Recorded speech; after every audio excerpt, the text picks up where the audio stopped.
saya Siva Alfiana, NIM 182111189. Saya dari kelas H7F. Ini merupakan mata kuliah dari Hukum Perdata Internasional, yang mana tugas ini untuk mereview buku pengantar Hukum Perdata Internasional ini. Saya memilih buku ini. Buku ini karangan dari Dr. Muhammad Amirullah SHMH serta Dr. Eni Surjati Priwowirjanto SHMH. Buku ini memiliki halaman 134 halaman. Ini diterbitkan pada tahun 2020 bulan Agustus. Ini merupakan cetakan ke-1 yang mana ini diterbitkan oleh CV Kenny Media.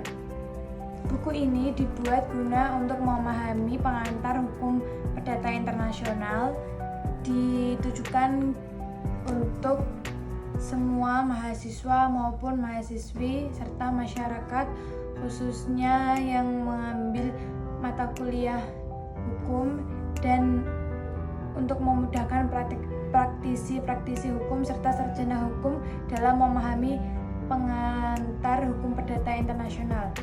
Ruang lingkup buku ini secara sistematis sudah mencakupi baik dari hukum material maupun hukum formil dengan menggunakan pendekatan penyelesaian atau peristiwa dalam hukum perdata internasional. Nah, kemudian mengingat begitu luasnya ruang lingkup hukum perdata internasional, buku ini hanya mengenai atau menjelaskan tentang hal-hal pokok saja yang diperlukan dalam memahami, menganalisis maupun menyelesaikan suatu perkara atau suatu peristiwa terkait dengan hukum perdata internasional. Sehingga dalam buku ini membahas beberapa bab yang mencakup dengan pembahasan mengenai pengantar hukum perdata internasional. Beberapa hal terkait hukum acara perdata internasional. Nah, di situ banyak sekali pembahasannya. Nanti kita kupas satu persatu. Saya akan menjelaskan dari bab pertama, yaitu pendahuluan, di mana dalam buku ini itu dijelaskan mengenai pengertian hukum perdata internasional menurut Profesor Mohtar Kusumaatmadja, di mana mengatakan bahwa pengertian HPI yaitu keseluruhan asas serta kaidah-kaidah yang di dalamnya itu mengatur terkait dengan keperdataan antar subjek HPI, yang mana di dalamnya itu terdapat unsur asing seperti lembaga dari proses yang akan mewujudkan dari asas tersebut, serta kaidah-kaidah sebagai suatu hal yang nyata di dalam masyarakat. Dengan kata lain, hukum perdata internasional yaitu memiliki pengertian sebagai suatu yang di dalamnya itu mengatur hubungan keperdataan nasional yang berbeda, dibuktikan dengan penerapan hukum nasional suatu negara, di mana dalam penerapannya dan dalam penyelesaian peristiwa tersebut itu sebagai hukum yang memang seharusnya berlaku. Dijelaskan juga dalam buku ini terkait dengan cakupan hukum perdata internasional yang bersifat itu ada substantif maupun objektif. Berikut yang bersifat substansif yaitu hukum pribadi, hukum harta kekayaan, hukum keluarga, dan juga hukum waris. Sedangkan yang bersifat adjektif itu kualifikasi, persoalan pendahuluan, penyeludupan hukum, pengakuan hak-hak yang telah diperoleh, ketertiban umum, serta tindakan timbal balik, dan masih banyak lagi. Kemudian terkait dengan pembahasan seputar pengantar hukum perdata internasional, di dalam buku ini dijelaskan secara singkat yang hanya dijelaskan dari halaman 1 sampai halaman 5, yang mana dalam subbab ini juga dibahas mengenai dengan urgensi mempelajari hukum perdata internasional itu bagaimana, serta pengertian hukum perdata internasional, ruang lingkup hukum perdata internasional, dan sumber-sumber hukum perdata internasional. Kemudian bab 2 itu menjelaskan terkait dengan tahapan penyelesaian peristiwa atau perkara HPI. Nah, dalam tahapan penyelesaian peristiwa terdapat 2 langkah, yakni dengan menggunakan sistem hierarki dan sistem sistematis. Nah, dalam buku ini juga dikutip terkait dengan bentuk tahapan penyelesaian. Bentuk tahapan penyelesaian itu ada 5, yakni yang pertama itu ada forum yang berwenang memeriksa dan mengadili. Kemudian dengan menentukan titik taut primer. Selanjutnya menentukan kualifikasi bidang hukum perdata internasional terhadap peristiwa atau perkara tersebut. Selanjutnya yang keempat itu ada menentukan hukum negara mana yang berlaku terhadap perkara atau sebuah peristiwa tersebut. Selanjutnya ada bagaimanakah hukum negara tersebut mengatur tentang perkara atau peristiwa yang terjadi tersebut. Bab 3 itu menjelaskan terkait dengan yurisdiksi. Nah, di dalam buku ini itu menjelaskan secara singkat terkait dengan pengertian dari yurisdiksi itu sendiri. Nah, yurisdiksi itu merupakan hakim dalam suatu negara yang memiliki kewenangan untuk memeriksa serta mengadili dalam kasus atau suatu peristiwa yang terjadi dan yang berkaitan dengan HPI, yang mana di dalam kewenangan tersebut sudah berdasar dari asas-asas HPI dengan berdasarkan dari fakta-fakta yang terjadi yang memiliki kaitannya atau hubungannya dengan peristiwa HPI tersebut.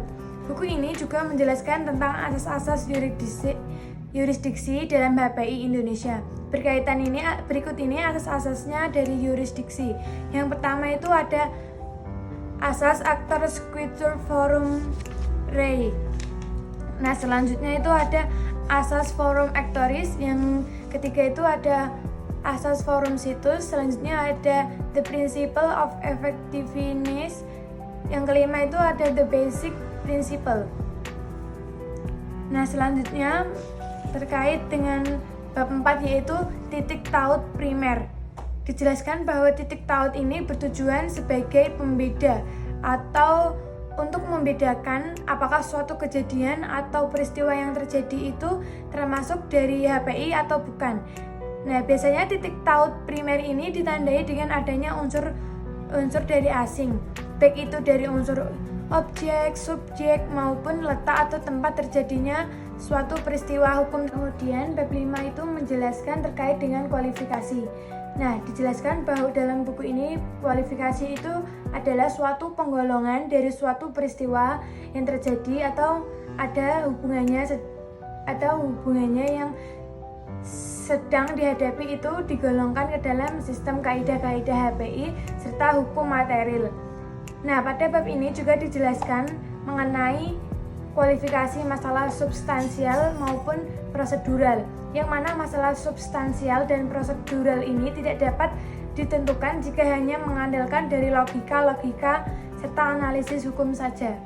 Dalam kualifikasi ini dijelaskan terkait tentang jenis-jenis dari kualifikasi itu, yang mana jenis kualifikasi itu terdiri dari 5 jenis. Yang pertama itu ada teori kualifikasi lex fori, yang kedua ada teori kualifikasi lex causae, yang ketiga ada teori kualifikasi bertahap, yang keempat ada teori kualifikasi analitik atau otonom, yang kelima itu ada teori kualifikasi HPI.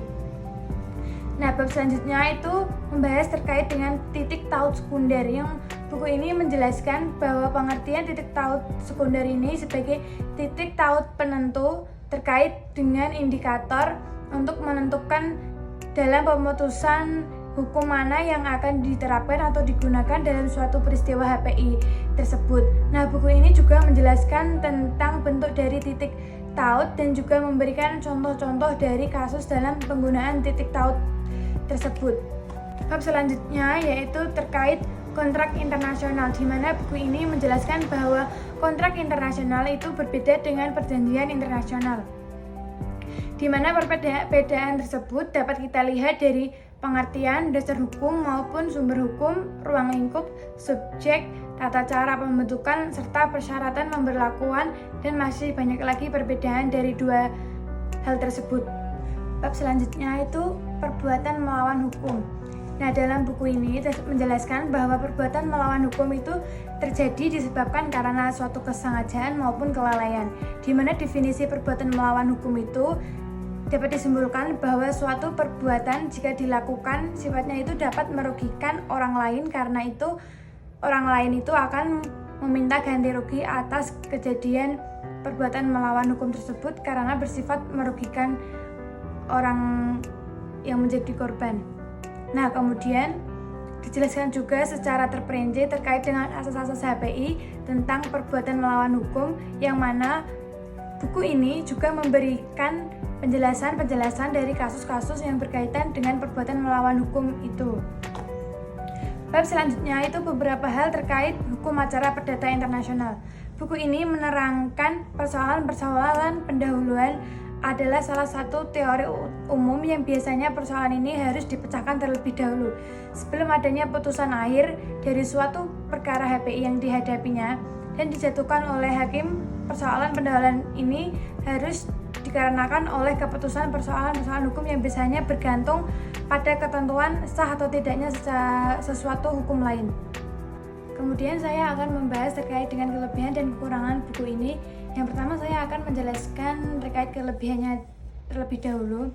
Buku ini memiliki kelebihan tersendiri, yaitu dalam menjelaskan suatu materi sudah lengkap, meskipun hanya dijelaskan secara singkat, tetapi ini yang menjadi kelebihan dari buku ini karena dalam penjelasannya langsung pada inti utamanya, yaitu langsung to the point kepada akar-akarnya.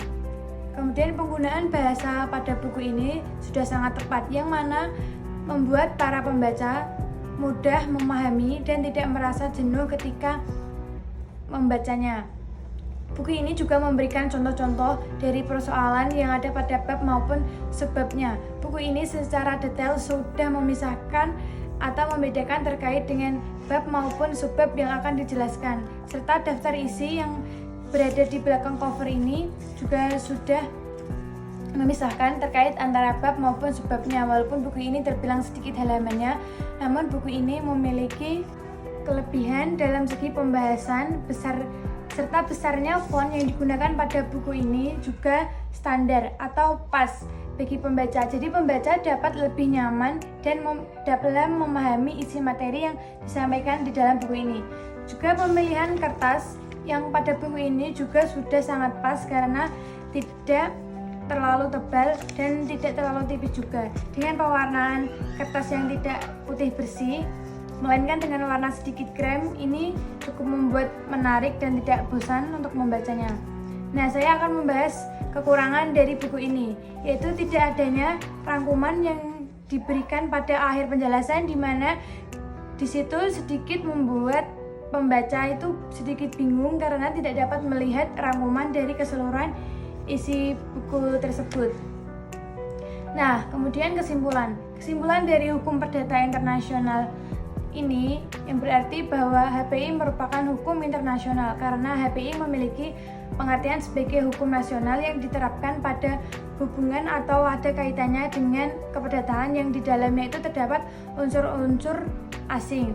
Nah, unsur-unsur asing ini menjadi komponen utama pada dalam pengertian HPI. Hukum nasional ini juga dibuktikan dengan adanya penerapan hukum nasional pada suatu negara dalam melakukan penyelesaian suatu kejadian maupun suatu peristiwa yang memiliki kaitan dengan perkara HPI, yang mana sebagai hukum yang seharusnya berlaku. Nah, tadi penjelasan dari saya. Bila ada kurang lebihnya mohon maaf. Billahi taufiq wal hidayah. Wassalamualaikum warahmatullahi wabarakatuh.